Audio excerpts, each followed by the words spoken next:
Hi everyone, and welcome back to the channel. If you're new here, my name is Elizabeth and I'm a holistic health and embodiment coach. I help women heal through a mind, body, and spirit approach by supporting nervous system regulation, gut and hormone health, self-love, embodiment, emotional healing, and reconnecting with their authentic selves. And today I want to talk about a topic that can be a little uncomfortable, but also incredibly transformative, which is the topic of criticism, judgment, and projection. Most of us have experienced it from other people, and if we're honest, most of us have also done it to ourselves or others at some point. Maybe you've noticed yourself feeling triggered by someone else's success. Maybe you found yourself judging someone else's choices. Maybe you've encountered people who constantly criticize others, complain, gossip, or seem unable to celebrate other people's wins. And don't even get me started on social media and internet trolls saying nasty things to people pretty much all the time. The real question is why? Why is this really happening? What is underneath those behaviors? And what can we learn from them? Because there's always unaddressed wounding there and a lesson that we can take from it. Today, we're going to explore the deeper roots of criticism and projection, what Carl Jung taught about these patterns, how they affect our relationships, our healing journey, and even our ability to manifest the life that we desire. So let's dive in. For starters, let's talk about what actually is projection, because one of Carl Jung's most important teachings was the concept of projection. Projection occurs when we unconsciously attribute something within ourselves onto another person. Often what triggers us in others points towards something that's unresolved within us. That doesn't mean every criticism is projection. Sometimes concerns are valid, but many people sometimes are operating from fear, and the emotional charge behind our reactions reveals something deeper. Jung famously said, everything that irritates us about others can lead us to an understanding of ourselves.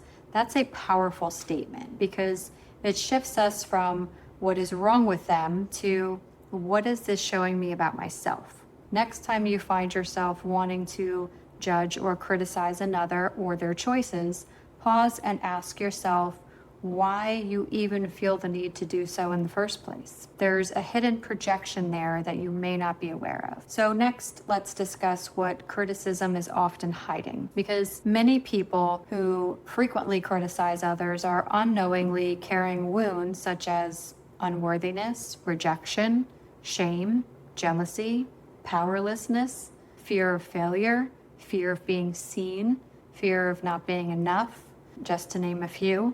You can deny it if it makes you feel comfortable, of course, with the negative behavior, but you'll never get the healing that you deserve until you become aware of the pattern. When someone feels disconnected from their own worth, seeing someone else succeed can feel threatening, not because the successful person did anything wrong, but because the person's success highlights a wound within the observer. The wound says, I could never do that. I'm not enough. I'll never have that. And criticism becomes basically a defense mechanism. So with that said, let's discuss what are some everyday examples of projection. Projection often shows up in subtle ways. So for example, someone who secretly desires more freedom may criticize another person for being irresponsible. Someone who fears their own power may criticize confident people as arrogant. Someone who suppresses their own emotions may judge other people as being dramatic, or too sensitive. And someone who feels unworthy may criticize successful people as being lucky or even selfish. Sometimes what we criticize in others is actually a reflection of something that we have disowned within ourselves, most likely from a childhood wound that was never addressed or healed. This is what Jung called the shadow, the parts of ourselves that we've hidden, rejected, or denied. This is where shadow work can be a powerful tool for you. Next, let's discuss what the shadow and self-awareness are and how this relates. Carl Jung believed that healing requires becoming aware of our shadow. The shadow isn't bad, it's simply unconscious. It contains things like our hidden fears, our hidden gifts, hidden desires, unprocessed emotions, unhealed wounds. Many people spend years trying to improve their lives and raise their vibration without addressing their shadow. But true growth often begins when we become willing to look inward. Instead of asking, why are they triggering me? Ask, what is this experience trying to teach me? Next, let's move into the nervous system connection with this. This pattern is not only psychological, it's often physiological as well, because when someone grows up in an environment where they felt criticized, judged, rejected, or unsafe, the nervous system may become hypervigilant. Hypervigilance causes the brain to constantly scan for threats. And sometimes that threat scanning can become focused on other people. The mind begins looking for what's wrong, what's dangerous, what's flawed, what's unacceptable. And over time, this can become a default lens through which someone views the world, which can be a quite negative mindset that will only attract the like.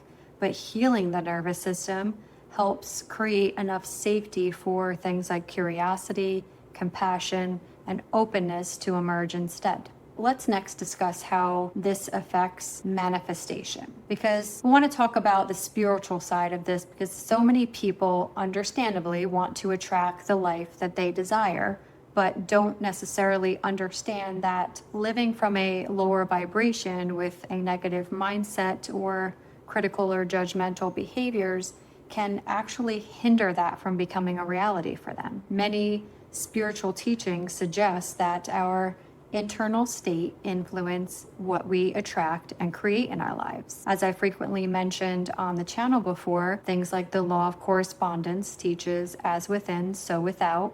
The law of vibration teaches that our thoughts, emotions, beliefs, habitual patterns, they all carry energy, either positive or negative.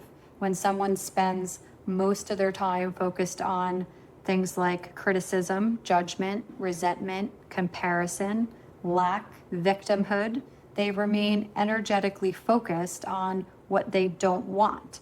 This often reinforces the very experiences that they're trying to escape. It's difficult to create abundance for yourself while you're constantly focusing on things like scarcity. It's difficult to create love while constantly focusing on fear. It's difficult to create peace while constantly focusing on problems. This isn't about toxic positivity. It's about awareness. What we repeatedly focus on, whether positive or negative, often expands. A great resource that's short and easy to read, that gives real world examples to give you a better understanding of these concepts, is the book by Diana Cooper called The 36 Spiritual Laws That Govern All Life. I highly recommend that you check that one out. Next, I want to dive into Edgar Cayce and spiritual growth, because Edgar Cayce frequently spoke about life as a school for the soul. He taught that relationships often provide opportunities for growth and self-awareness. From this perspective, difficult people aren't always obstacles. Sometimes they're mirrors for us. Sometimes they're teachers. Sometimes they're showing us exactly where healing is still needed. The goal isn't perfection, the goal is awareness. Every trigger becomes an opportunity. Every reaction becomes information. Every challenge we face becomes a chance for growth. So with that said, let's talk now about the most important part of all of this, which is how to heal this pattern.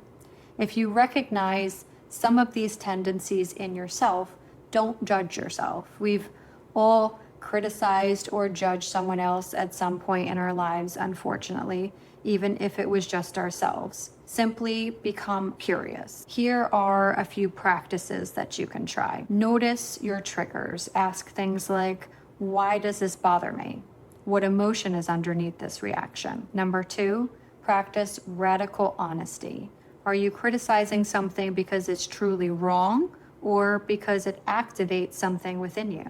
Number 3, shift from judgment to curiosity. Curiosity creates growth. Judgment creates stagnation and could prevent you from manifesting positive things in your life. As the saying goes, you don't attract what you want, you attract who you are. And that includes things like your thoughts, your words, and actions that you take in your everyday life, how you carry yourself as a person. So make sure you're putting effort into becoming the best possible version of yourself that you can be. We're all here to grow. Number 4, build a sense of self-worth. Many projections soften when we develop a stronger sense of self-worth. The more secure, healed, and confident you become, the less threatened you feel by other people. And my Sacred Self-Love and Nervous System Healing Guide would be a great resource to help you in this. Grab it in the link below. Number 5, support your nervous system. Do practices like walking, breath work, meditation, somatic practices, being in nature, journaling, rest, doing things that bring you joy. These practices create internal safety, and safety allows awareness to emerge. If there's one thing that I hope you take away from today's conversation, it's this. What triggers us isn't always about the other person. Sometimes it's an invitation to heal, an invitation to grow, an invitation to reclaim a part of ourselves that we've forgotten. And the goal isn't to become someone who never feels triggered. The goal is to become someone who uses those moments as opportunities for self-awareness. Because every time we bring an unconscious pattern into awareness, we create the possibility for transformation. And every step toward self-awareness is a step towards greater freedom, authenticity, and alignment. And for those of you who were more often find yourself being on the receiving end of criticism and judgment from others rather than the one who's actually projecting it, know this. It can feel hurtful that someone would intentionally act negatively towards you for no reason at all, but don't ever take it personally. Unhealed people are the ones who tend to have those patterns of behavior, and they're just acting from wounding that they may be unaware of. As hard as it can be to try to have compassion for someone who behaves in that way towards others, remember that only hurt people hurt people. Rise above and remember who you are. You are not the projections of other people's woundings. And if this message resonated with you today, I'd love to hear from you in the comments below. Have you ever noticed a pattern of projection or criticism in yourself or others? What insights has your healing journey taught you? And if you're looking for support on your path, then be sure to check out the resources that I have linked for you below. Everything that I create is designed to help women regulate their nervous systems, reconnect with themselves, heal from the inside out, and create lives that are rooted in self-awareness and authenticity. If you enjoyed today's video, don't forget to like, subscribe, and please share it with someone who you think might benefit from hearing this message today. Thank you so much for being here. And remember, sometimes the greatest growth begins the moment that we stop looking outward and start looking within. This is your weekly reminder to do something today that brings you joy. Take care, and I will see you in the next video.